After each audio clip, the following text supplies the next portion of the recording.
começa a ver países do entorno da China e a própria China, eles são países que têm métricas sociais que são gigantescas, assim, no sentido de, pô, quantas pessoas a China garantiu a segurança alimentar nas últimas décadas? Quantas pessoas saíram da pobreza e da extrema pobreza na China e no Sudeste Asiático como um todo, sabe? E aí, né, esse cara que ele se vê trabalhando mais do que os antepassados deles trabalharam para ter uma qualidade de vida pior, ele precisa de alguém para culpar, né? E aí acho que existe uma história que vem muito... Sempre tem essa história de culpar alguém. Você precisa apontar o dedo para alguém, né? E eu acho que existe uma história das redes sociais potencializarem os discursos de ódio, e isso é uma coisa muito... É o raciocínio mais fácil de você absorver. Em vez de você começar a entender toda a complexidade que tem por trás de um fenômeno desse, não, você pega e fala, é o migrante que vem aqui que tá roubando emprego, não, é o chinês que tá fazendo mais barato lá. E, cara, é muito mais complexo do que isso, mas até você explicar para todo mundo, é mais fácil você pegar e vender um discurso barato que vai eleger alguém e deixar a pessoa montada nessa repetição de discursos de ódio, no fim das contas é isso, né? E que, assim, em geral são também soluções baratas que não resolvem o problema como ele precisa ser resolvido. Vide Trump com todo esse tarifaço dele aí, que até agora a gente não sabe se vai ter o sucesso que ele espera ou não, né? Vide, a própria perseguição a migrantes que os Estados Unidos faz. Os Estados Unidos é uma nação fundada na imigração, né? Toda a mão de obra que eles têm hoje, que esse não envelhecimento populacional, a inovação científica e tecnológica que eles têm é muito fundada nessa troca que eles têm de população e de conhecimento. Então, é isso. Acho que a gente tem que olhar com um pouco mais de profundidade esses fenômenos para entender e para não comprar essas saídas baratas. Pois é. Deixa eu ver o chat aqui que tá querendo saber da gente aí. Manda. Vamos lá, o Kaique Ramos, o Marcílio já falou um pouco, mas ele fala assim, professor Ricardo, explica pra gente qual a importância do Estreito de Hormuz e, na sua opinião, você entende que o host tem força para pedagiar ou fechar essa rota? Eu queria saber a sua opinião primeiro sobre esse estreito. Você que é um cara muito focado em geopolítica. Sim. Qual é Se fechar esse estreito, o que acontece com o mundo? Aí já era, né? Aí já era. Eu acho muito bom. Estamos aqui na Globo News direto. Vamos falar com o Kratos. Se fechar o estreito, o que acontece? Já era. Errou tudo. Muito obrigado. É o resumo, né? É o resumo. Pô, mas eu gosto. Não errou. Mas ele crava, né? Foi bem. Muito bem. Bom, o Estreito Coloca no mapa, por favor. O Estreito de Hormuz, ele separa ali o Oceano Aberto da região do Golfo Pérsico. Ou como o Trump chama agora de Golfo Arábico, né? Que ele mudou o nome, é pra Golfo Arábico agora. Agora mudar os golfos, né?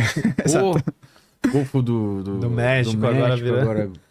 E essa região do Golfo Pérsico, ela até por questões geográficas ali, é uma região que tem muita presença de petróleo e muito combustível fóssil. Quando você pega em nível de reservas, a gente estima quase de 60% a 65% das reservas mundiais de petróleo. Claro que uma coisa é reserva, outra coisa é produção, né? Olha lá. Então, essa é a passagenzinha, né? O Estreito de Hormuz. Se conseguir um mapa mais ampliado da região, o Kratos, tá?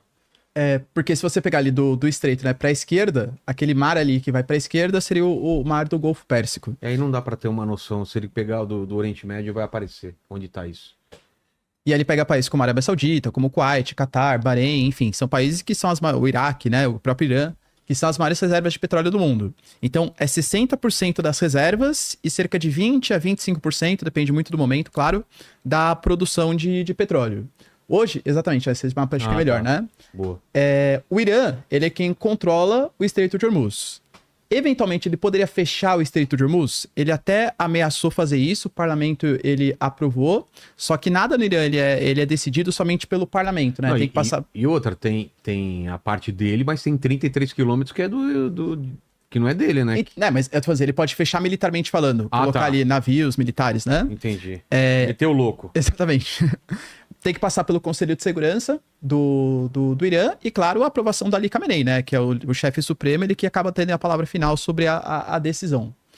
O Irã, ele até começou a fazer alguns ataques no sistema de GPS das embarcações locais para causar algum tipo de confusão, como se fosse algum tipo de mensagem preliminar, né? Então, assim, poder fechar militarmente ele até poderia. Só que o próprio Estados Unidos colocou que retaliações militares aconteceriam caso o Irã tomasse esse tipo de atitude, que os Estados Unidos já tinha até preparado algum tipo de ação caso o Irã fechasse, E eu acho que nenhum ou pouquíssimos países da comunidade internacional compactariam com essa ideia. Como, por exemplo, a gente falou até na live, né? A China, por exemplo. A China, que eventualmente é um parceiro do Irã, não compactua com a ideia de fechar o Estreito de Hormuz. A Rússia, que é uma aliada, também não, que dependa muito do Estreito de Hormuz. Mas também não veria, né, como legal a ideia de fechar o Estreito. Então, poder pode, mas as retaliações seriam tão pesadas que acho que o Irã não faria isso, não. De maneira nenhuma. E acho que ele arruma uma treta maior ainda com esse monte de petroestados que tem ali no Golfo, né? Então, pô, pega aí Bahrein, Catar, Emirados Árabes Unidos, a própria Arábia Saudita, Kuwait, né? Cara, é muito dinheiro envolvido, né? É muita... Inclusive, são estados que, assim, eles já não estão pendendo pró-Irã, né? Inclusive por questões religiosas, né? Vale lembrar que o Irã é um país xiita, né? De maioria xiita, e esses outros estados, eles são países sunitas, né? Que são correntes diversas do Islã e que, assim, não é porque eles são os dois islâmicos que eles compactuam ou isso aproxima eles. Pelo contrário, muitas vezes é motivo para eles se odiarem mais ainda do que outras religiões, né? Então, é uma aposta bem arriscada o Irã ir por essa de fechar ali Hormuz. Fale. Vamos lá, o Igor Horta, ele fala assim, alguma possibilidade da China entrar num conflito mundial? Pequim tem o poder bélico o bastante para fazer pender a balança decisivamente? Quer responder, Vitor? Vou começar, você me ajuda aí. Olha, possibilidade sempre tem, né? Mas eu não conto com isso, pelo menos num prazo curto. Não parece, né? Não parece. E eu acho que existe uma história assim, né? A China, ela é muito pragmática, né? Então você vê às vezes que o Trump xinga a China não pega e xinga ele de volta, que nem, né, um presidente desbocado, não. Eles apostam muito nessa diplomacia, eles apostam muito nessa construção de saídas que nem a política tradicional faz, né? E também eu acho que eles têm um olhar muito prático para o comércio, né? A China, ela quer paz e ganhar dinheiro. Ela não quer escalar o tom para se mostrar como uma potência bélica, inclusive porque ela não tem muito como fazer frente aos Estados Unidos, né? Na minha opinião, pelo menos. Agora, pelo menos. Né? Agora, pelo menos, né? Claro, eles estão evoluindo bastante, mas o poder bélico dos Estados Unidos ainda é superior ao chinês, né? E hoje, assim, claro, se fala, né? Se estourar uma terceira guerra mundial, muito provavelmente hoje seria a China contra os Estados Unidos, mas isso eu vejo como um cenário distante e que os dois países querem evitar a todo custo, né? Inclusive porque são duas potências nucleares.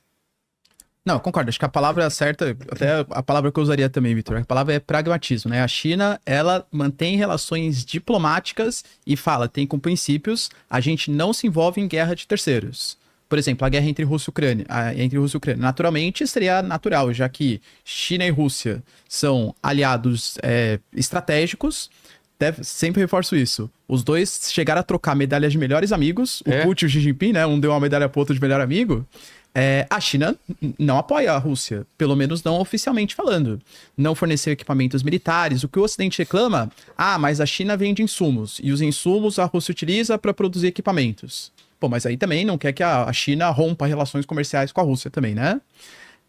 Então, não, a China hoje ela tem um plano muito nítido de expandir economicamente o Road and Belt, de criar uma moeda alternativa ao dólar, de fazer um sistema de pagamentos alternativo ao sistema SWIFT de comunicação interbancária.